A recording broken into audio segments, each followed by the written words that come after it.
solve large, intractable problems. It's a new venture altogether. Your brain is a wild horse there. Because remember, writing is not a team sport. You are not selling horse carriages when there are cars. I want to be known only as the trusted advisor. More like a tourist. Play to Potential podcast.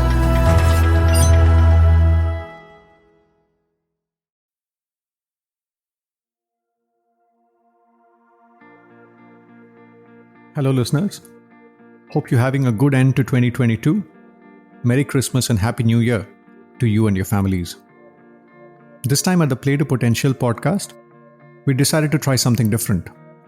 Rather than publishing one more conversation as we approach the year end, we decided to slow down and reflect on some of the key insights that I took away from the various guests in 2022. Hope you'll find that helpful as you take stock of the year and equip yourself for the year ahead. You might have noticed that during the year, we sort of slowed down a little bit in terms of frequency. That's primarily because we are working on improving the user interface and developing the next version of the website. And we're trying some initiatives like the Play to Potential community, which are at the beta stage with a few select people testing it out. So hopefully we can launch these in 2023 at some point, and hopefully you'll find them valuable. But now let's come back to the countdown, right? The 10, not really a countdown, but really the top 10 insights that stayed with us from the various conversations we had in 2022. The first one is from Dorie Clark. Dorie has been consistently ranked in the Thinkers 50 list, often considered as the Oscars of management thinkers. We spoke about her book, The Long Game, How to be a Long-Term Thinker in a Short-Term World. In our conversation, she refers to how we sometimes have to reinvent ourselves to stay relevant. In that context, I wanted to share an insight that stayed with me, where she speaks about the notion of measuring raindrops when we transition contexts. So what I often will tell my clients when they do get discouraged sometimes, because I mean, we all want it faster, it would be great. When I in the book, I talk about strategic patience, and strategic patience is kind of my antidote to regular patience, which I just don't really like at all because it seems so passive. But for strategic patience, you understand that things are going to take longer than you want. You don't necessarily like it. You don't have to like it, but it might take longer than you want. But you're doing things. You're taking action. You're coming up with hypotheses. You're testing things. You're adjusting it. You're not just like waiting, like, oh, maybe something will happen, right? And so waiting for the raindrops and looking for the raindrops is really powerful, because I think where a lot of people go wrong is they get so fixated on the final outcome, which in our metaphor here, we can call the thunderstorm. And that's like, oh, well, it's a New York Times bestseller. Or, oh, well, you get to be the keynote speaker at the huge conference. Those things really take a while. And it's very easy for us, if that's all we're fixated on, to sort of talk down or to negate some of the smaller victories. It's like, you start to, you go from nowhere and then you start to get invited on a couple of podcasts. Well, but nobody listens to those podcasts. Yeah, but, okay, it doesn't have to be Oprah. It's that you went from nobody knowing who you were to a couple of random people knowing who you are. That's actually progress. Like, I know you want it to be bigger and faster and better, but to understand that to have anybody calling you up and asking you to be on their show, that is a victory. And we need to understand it as such and not get snooty about it, but instead to really appreciate, okay, this is what it looks like to make progress. This is what it looks like to be getting there. I think that's powerful. I find that whenever we pivot to a new space, we often don't have the metrics to measure progress in this new dimension. Dorie's nudge to measure raindrops rather than big milestones is a useful guide. This also came up in one of my earlier conversations with James Clear, author of Atomic Habits. He speaks about the notion of the plateau of latent potential, which I find very helpful. You could just look him up in the guest section of playtopotential.com. To share my personal example, about 6 years back when I embarked on this podcast journey, Initially, there was a temptation to measure things like clicks and listens and so on. But very soon I realized that if I had to play the long game, then I had to sort of make that separation between what I wanted to do and the metrics. And if I just kept the podcast progress dependent on the metrics, then this podcast would have died at least 3-4 years back. Moving on to the second insight, it came from Ayse Birsel, a lady who's an award-winning industrial designer and applies some of the design principles to how we design our life. She's authored the book Design the Life You Love. In our conversation, I love the piece where she speaks about how Nelson Mandela was a master designer of his life. Absolutely. I think because of the way he reinvented his life again and again, and how he went from a lawyer and a political activist to being a prisoner, and then coming out of prison and going back into politics, and then becoming the president of his country. And through it all, I mean, these are major life changes. And through it all, he seemed to never lose his optimism, his humanity, his empathy for himself and for other people, and how he turned challenges into opportunities. And these are truly the principles of thinking like a designer that I talk about in my book. And I feel like he embodied these, and he never gave up, and he never lost sight of who he was, and he was always at the service of other people. So that's why I thought, his life could have turned in so many different ways, but he just, he redesigned his life again and again, without losing sight of his values. That, to me, made him a master designer. I like your choice of word. In addition to all his other qualities, sorry. No, I was saying in addition to all his other qualities. One of the things I find fascinating in talking to people like Ayse is the way they see the world. I've seen many adjectives used with Nelson Mandela, but I hadn't thought that anyone would apply the term master designer to him.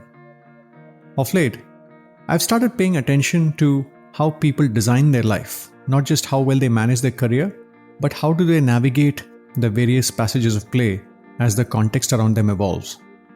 This conversation with Ayse brought my attention back to the notion of life design. If you like this, you might also like a nugget from Lloyd Reeb of Halftime Institute, who talks about the notion of being our own chief life officer in addition to whatever title we hold at work. Moving on to the third insight from 2022, it comes from Dan Pink, a prolific writer and a compelling communicator. I love the breadth of his curiosity, which ranges from studying human motivation to studying why the right brain is likely to be more critical in the future than the left brain, to studying the science of timing. We discuss his book on regret, where he breaks down the 4 different forms of regret that humans have. I specifically love the piece where he spoke about the strange paradox, where he mentions that very often bronze medalists in the Olympics are often happier than silver medalists. He relates that to how we frame situations in our life. So this is some really interesting research started. Actually, the initial research on this came out in 1992, so it's 30 years ago at the Barcelona Olympics. Tom Gilovich at Cornell and Vicky Medvec, now at Northwestern, then at Cornell, did some really interesting research. And what they did is that they showed, as you say, the photographs of Olympians at the medal stand, and what it showed is exactly what you said. Gold medalists are ecstatic, bronze medalists are really happy, and silver medalists aren't that happy, even though they got the silver medal at the Olympics.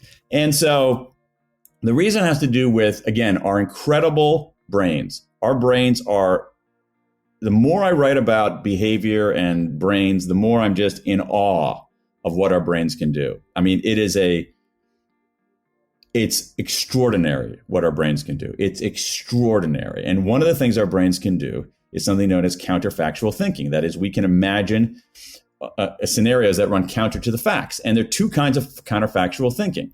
One of them is a downward counterfactual, where you imagine how things could have gone worse. And so I don't like downward counterfactual. It's too complicated. I like to call it an at least. And so the bronze medalists are like, at least I got a bronze medalist rather than the schmo who finished fourth who doesn't have any medal at all. So they imagine. So here's the thing: at least make us feel better, and that's okay. That's actually a that can be a healthy way of doing things, a healthy way of interpreting events. The silver medalist is saying, if only I had kicked a little harder in the final turn, I'd have won the 100-meter freestyle race. And that's an upward counterfactual.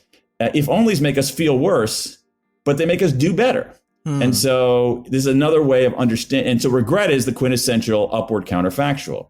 It can help us do better. It makes us feel worse and helps us do better. It helps us do better because it makes us feel worse. I find the practice of gratitude journaling quite helpful in this context. I feel it puts us much more in the at least frame rather than the if only frame, as Dan suggests. The other insight I really found valuable in my conversation with him was the point he makes around rifts and drifts in relationships and how we should think about them. Moving to the fourth insight of 2022 that we want to feature, we move to Ravi Venkatesan, who'd authored the book, What the Heck Do I Do With My Life? I'd spoken to him earlier in the podcast where he spoke about his various transitions from Cummins to Microsoft to some of his social impact work. This time around, we spoke about his insights from his recent book, and I specifically liked the point he made about intangible assets. Look, many of us think about our financial assets, but other things like your expertise, your reputation, your networks, your close relationships, your health, your self-knowledge, all these things are even more important. And you better be intentional about cultivating these things as well. It's a powerful idea. Very few people even think about it, let alone do it. So that's one manifestation of this multiple forms of capital or assets. Then the Nipun Mehta's sort of construct, which is more about when you're giving, you're helping, you're serving. It's not just money you bring to it, because the world needs much more than just money. So are you bringing love? Okay. Are you bringing energy? Are you bringing expertise? Are you bringing networks? So these are all different forms of capital, and all of them are powerful and greatly needed. And so he comes at, when you're serving, don't just think about money. Think about all these other forms of capital that you have, that you're bringing to the table. I find it very, very powerful. I find this perspective extremely clarifying when I have to think about impact, whether it's a client situation or in the context of philanthropy. Very often, I notice that we don't quite bring all our forms of capital to bear in a situation and aren't really aware of an intangible balance sheet. I'm a part of a group of philanthropists in an organization called Social Venture Partners, where we pool in a sum of money, contribute towards a few nonprofits, and then assemble teams to help these startups. That's how I got to meet folks at Antarang Foundation and eventually ended up hiring Akash and Arman, who edited the podcast. But once again, coming back, the value proposition of Social Venture Partners to some of these nonprofits is not just about capabilities, but it's really the networks that some of the partners bring in helping some of these organizations access, whether it's talent, whether it's capital, whether it's shared services, whether it's latest IP, or something else. So as we think about impact, can we widen the aperture of the lens and see what are the different forms of capital that we can bring to bear in a situation? Moving to the fifth insight, we have Alisa Cohn, who's one of the leading coaches that works with startup founders. I really loved the section where she spoke about how entrepreneurs need to consider giving away the stuff they enjoy while building the company. She calls that giving away the Legos. You know, founders start their company to build their thing, whatever that is. And they're excited about the thing they're building. But then over time, they're like less and less close to the building of the thing and much closer to and need to be focused on the building of the company. So founders, I'm just thinking like there's 2 or 3 founders in particular that I'm thinking of right now who, you know, they get into the startup and they start the startup to disrupt an industry. And someone I just got off a call with just this afternoon, he's very excited about all the success. They're completely overachieving their success. They're like a Series D startup, not really growing up, overachieving. And that's fantastic. But over the past few years, this founder has been focused on being an external voice for the company, fundraising when necessary, attracting new executives that they need to be successful, and really has very little to do with the product itself, with the thing they're building itself. And it continues to be a source of grief for him. Like, as in, that's why, that's what he wanted to do. And so the company is succeeding and the company is going to achieve his vision. However, his hands are no longer kind of involved. And it's very difficult for people to realize that they have to give away their Legos and then to actually give away their Legos. You know, I spoke to Dennis Crowley, the founder and former CEO of Foursquare. And what he told me in my book was, which I put in my book, was, first you give away the things you don't like. So he gave away operations, and that was okay. He didn't really care about the legal stuff. He didn't want to really budget or learn to make payroll. That wasn't his thing. And then you have to give away the other things like sales and like having no connection anymore to kind of the engineering. And then you have to give away product. And that was his baby. And there's like really sad that he had to give away product to somebody else. But that's the Legos you have to give away over time. In the case of my own journey, people often ask me if I want to build a team, either on the advisory side, or see if I can get more interviewers and increase the velocity of content at the podcast. And somehow, I find that being a surgeon, for me, is more fulfilling than building a hospital.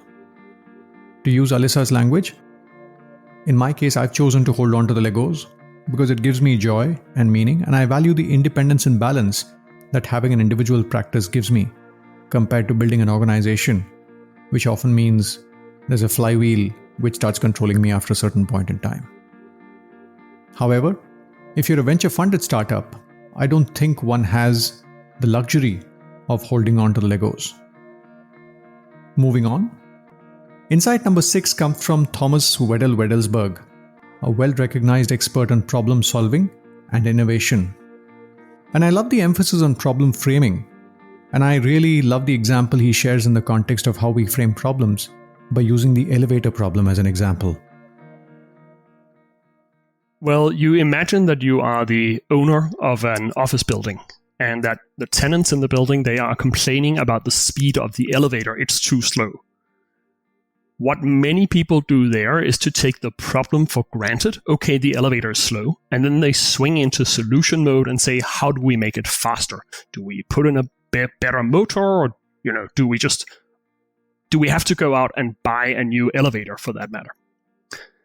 What a clever landlord might suggest is instead that you put up a mirror next to the elevator. Because, of course, what happens is when people see a mirror, they look at themselves and they fall in love and they forget time. And the underlying idea there is, what problem are you solving? A mirror is not necessarily a solution to a slow elevator. A mirror is a solution to the problem that people think it's annoying to wait. So that it's a simple example, and it really encapsulates that difference between jumping into solution mode, going in and trying to analyze the problem, which is asking, why is the elevator slow? And then the crucial difference between analyzing it and framing it right, which is the question, wait, is this really about the speed of the elevator? Or is there something else going on? Is there perhaps a better problem to solve. I realized this as a parent. During COVID, like millions of other parents, we had some challenges in terms of digital habits of the kids. Initially, we went down the path of having strong controls in terms of how much time you get on the device, what content you watch, and so on. But very soon we realized that if we could engage them meaningfully, then they themselves forgot about the need to play on devices and moved away from the screen. So by framing the situation as how do we engage with the kids better and create sort of physical world opportunities for us to spend time with them was a better way to frame the problem than how do we really clamp down on the digital habits. Not that we've really cracked this problem, but when I spoke to Thomas, I realized that when we're solving a problem, the answer often might lie somewhere else. Let's move to insight number 7 that we want to feature from 2022. This one's from Raghu Ananthanarayanan, who studied Indic wisdom for several decades and applies some of that to leadership development. For me personally, this was the most insightful conversation I had in 2022 by a mile. Of the various things he said in our conversation, I really loved the distinction he makes between doing and being. See, I was talking to you about the state of Shantam, na? That's available to all of us. When we sleep, deep sleep, we actually get into the state of Shantam, except that we're not aware of it. Yeah. That is when, even biologically, that's when your regeneration takes place. Right? That's when healing takes place. Your brain gets reordered and all of this kind of thing happens in deep sleep. Right? That is when you get in touch with your being. Without any external pull or push or any disturbance. Right? So in the Gita, when they talk finally about sannyasa yogam and then Arjuna goes into battle, he is in this state of Shantam. He is in this state of quietude inside while being prepared for battle. Right? So he is not depleting his energies. If I'm in the doing mode, I'm using my energies and then I have to come back to be replenished. But if I can be anchored in the being, in the quietness while I'm acting, I don't get depleted. Right? I can maintain intensity for a long period of time. Yeah, I can stay in dhyana for 3 hours like it is recommended. Yeah. And I'm sure if a leader can really be in dhyana on his most interesting and difficult problems, he will get insights from an intelligence much bigger than himself. If I link this insight to the realm of transitions and career planning, I often tell people that when we align on what we do with who we are, we start operating in the realm of being, which is replenishing and sustainable. To quote my personal example, when I was an executive search consultant, I realized that of the various things I did, I really enjoyed the candidate counseling conversations the most. But unfortunately, while those conversations are nice to have, they're not the primary value driver of that profession. I realized that what brought me energy was a footnote of that profession. That led me to go through a period of soul searching to end up with what I do now. It's coming up to 7 years after I set up my own practice, but I can definitely say one thing. I do feel that the work I do is replenishing rather than draining, and I'm grateful to be in that position. I realize that not many people have the privilege of being in that spot. I would strongly urge you to listen to the entire conversation with Raghu. It's a bit long, but it has loads of wisdom from a master who studied this over 4 decades. Now that brings me to insight number 8. This time it's from Tarun Khanna, professor of strategy at Harvard, who's recently co-authored the book Leadership to Last. The book is a culmination of several years of research where faculty members from Harvard spoke to several entrepreneurs in emerging markets who've built businesses that are thriving across many generations. I loved his pithy response when I asked him about the key leadership traits he and his colleagues saw in some of these entrepreneurs that built to last. Jeff and I were, when we were writing the introduction, a few pages, I was charged with writing the last paragraph, something that brings the introduction to a close. And I'll read you our summary statement. which is 2 sentences. Here it is. Our overall takeaway is simple. We are just humbled by the combination of audacity of intent, humility of demeanor, and steadfastness of purpose displayed by the giants whose life lessons are narrated here. And so I would point to the trio of phrases that we use: audacity of intent, humility of demeanor, and steadfastness of purpose.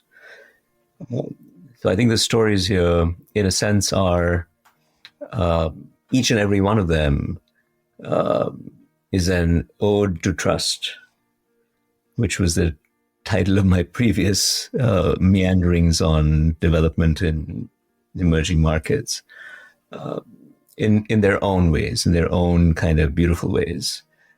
But they've all taken a very long time to painstakingly build. It turns out that's what it takes to build something that can redirect a society. There's a lot of humility in these people. Maybe to some extent that's what it takes to build coalitions around you who participate with you to co-create as I said in my earlier book, to create the conditions to create with you, so that you can collectively be much greater than individual efforts would allow. But they're not shy about what they want to accomplish. And they have big goals. They want to emancipate women, or they want to, cure the world. They're not shy of ambition, but they're very cognizant of their human limitations and willing to say sorry and reflect on their life trajectory. And they're willing to take the slow and steady, long road, which is why the book is called Leadership to Last, with an emphasis. If you look at the cover of the book, the last is the biggest word. Some of my work involves working with people in the entrepreneurship ecosystem in Bangalore. When I look at some of the VC-funded entrepreneurs operating there, I find a lot of number 1, audacity of intent. But when I look at number 2 and 3, humility of demeanor and steadfastness of purpose, I must say it's a mixed bag. The role models are few and far between. The paradox is that people that often need the most help to fix some of these themes are either blind to it or don't want it. In one of the sessions with the GP of a VC fund that I'm working with, he used an interesting term that I found fascinating. He said that in his discussions with another investor, he came across the term grace in the context of an entrepreneur. When I asked him to elaborate, he said that when you're an entrepreneur, there are moments where you can get away with something either because of asymmetry of information or the power dynamics. Whether it's the entrepreneur in his organization or the entrepreneur talking to investors and other players in the ecosystem. But if you can be that bigger person, focus on doing the right thing even at the risk of hurting yourself, then that attribute can be a superpower in the long term, according to this investor. Then this person went on to say that if I discover that this entrepreneur has grace and has the ability to do the right thing even under distress, then I really double down and invest more in the entrepreneur's organization. I guess there are many ways to cut this, but I found this distinction really helpful in the way we evaluate people, but more specifically entrepreneurs. Moving on to insight number 9. This is from Ethan Kross, author of the book Chatter. Ethan is one of the world's leading experts in controlling the conscious mind and is based in University of Michigan. The book really goes into the details of how we deal with the voice in our heads and how we can gain from it without being trapped by it when it goes into a negative, endless loop. As part of the conversation, he touches upon how we can be of help to others when they experience chatter. He specifically speaks about how we all should walk the tightrope between letting the other person vent and problem-solving the way forward. Finding the right balance is often not easy. Well, I think this is a really important issue because in popular culture, we're often told that what you want to do when you're experiencing chatter is just find someone to vent your emotions, to just get it out. There's been a lot of research on this process, and what we've learned is that venting can be really helpful for strengthening the friendship and relational bonds between two people. It feels good to know there are other people there who are willing to take time to listen and connect with us. The problem with venting is if all you do in a conversation is vent about your problems, you often leave that conversation just as upset, if not more upset, as when you started, because all you've done is kept the negative stuff active in your minds. The best conversations when it comes to chatter allow us to do two things. First, it is important to find someone who allows us to express our feelings to a certain degree. Establishing those relational and empathy connections is really useful. But at a certain point in the conversation, the person you're speaking with ideally helps broaden your perspective. They help you look at that bigger picture in ways that ultimately allow you to find meaning and reach a sense of closure that allows you to move on. So there's this balance between wanting to talk to people who can both empathize and connect, but also help coach you through the problem. And I call those people in my life my chatter advisors. And I don't have many, but I have enough. And I think the take home here for listeners is twofold. It's number one, if you're experiencing chatter, be really thoughtful about who you speak to about it, because speaking to anyone isn't necessarily going to be helpful. There are some people in my life who I'm extremely close with. I love them. I respect them. I never talk to them about my chatter because I know that the way that they're going to try to help me is by just allowing me to vent, which isn't going to serve me in the long run. So the people I talk to instead are the 3 to 5 people who I know are adept at not just listening and getting me to vent, also helping broaden my perspective. And so I've got those people on my speed dial list, and it's a resource that I avail myself of when I'm struggling. So that's one take home. The second take home is if you are on the other side of the equation and someone is coming to you, a colleague, a loved one, for chatter support, be mindful of these two principles.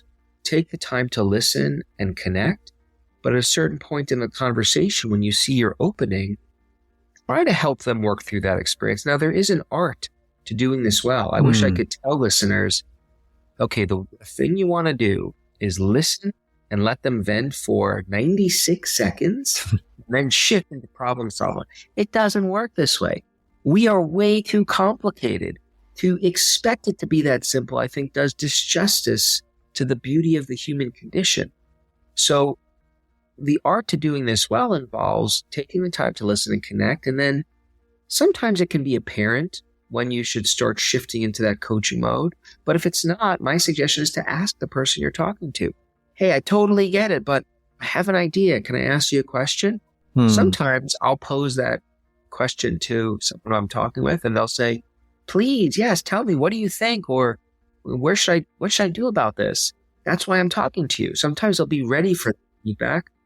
Other conversations, the person I'm talking to will say, no, just keep looking. I'm not ready yet.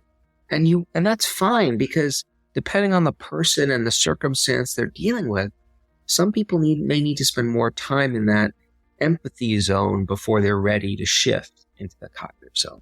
But those are the principles of providing and receiving good chatter support.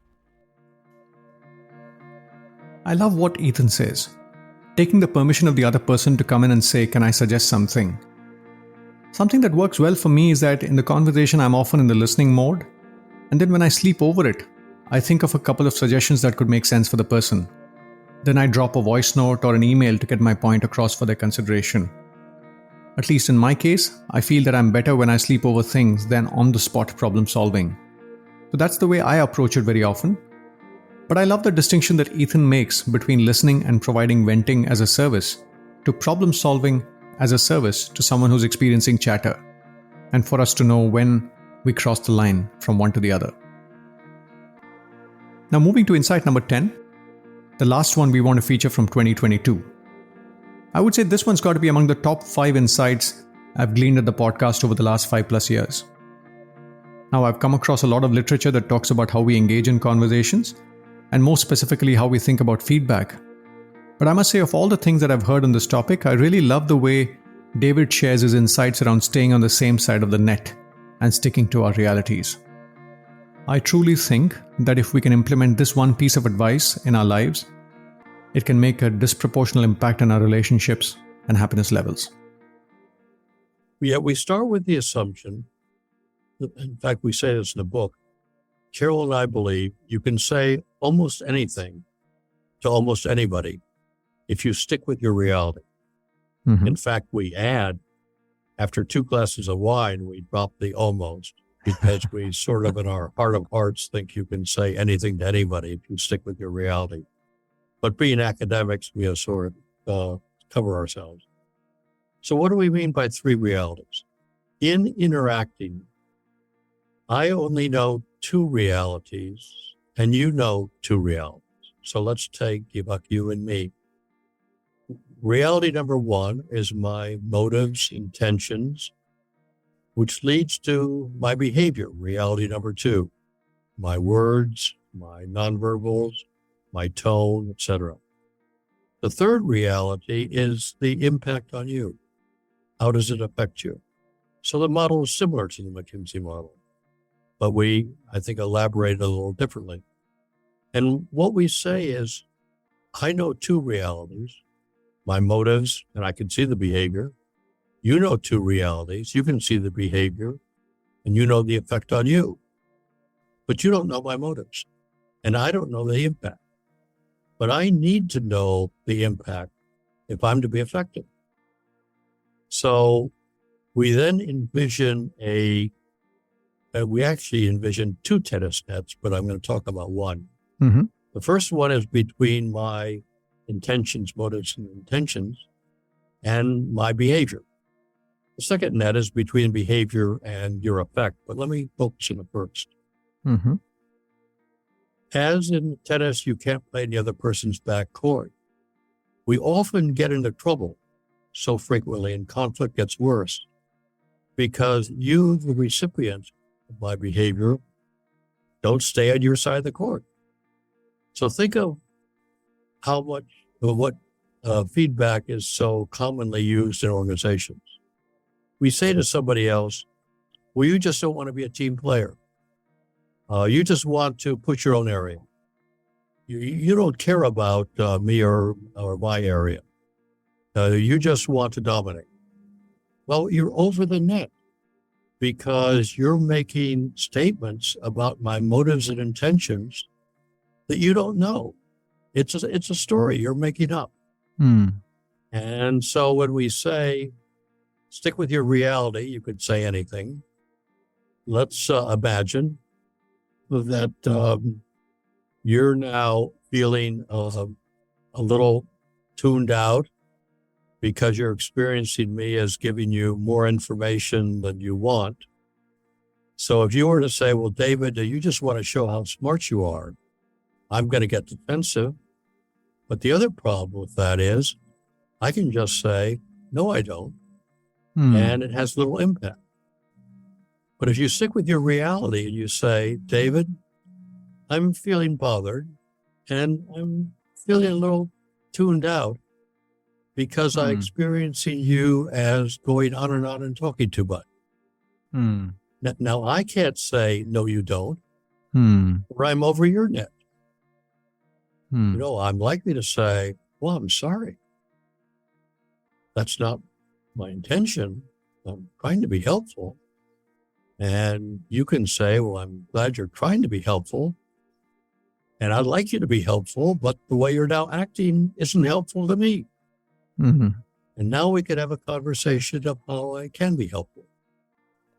And so much of conflict is accusations, making up these stories, and people not sticking with what they know, which is, this is how I feel. This is how your behavior is impacting me. And this is how it's interfering with our relationship. I hope that you found the compilation helpful. We really look forward to bringing some of the new initiatives to you during 2023. As I said at the outset, one is a significantly improved version of the website, which will help you get to what you want more efficiently with a better search functionality. We realize that the current UI has a lot of room for improvement. We've been working on it, and that's one of the reasons our frequency has dropped in 2022. We're also trying out a Play to Potential community that's currently in beta testing mode with a few select people that were kind enough to offer their time. As you would appreciate, I've gained a lot from the podcast in terms of the learning and in terms of the trust people have been able to build with me and my work. If you're deriving value from the podcast, my only request at this stage is that you consider paying it forward by contributing directly to Akash and Arman, who are the editors of the podcast. Currently, they operate like the chef in the kitchen, who the customers never get to meet. You can just drop them a line of appreciation for the work they're doing or contribute to them directly. You will find the link in the show notes. Wish you a Merry Christmas and a Happy New Year. Have a wonderful year end and see you in 2023.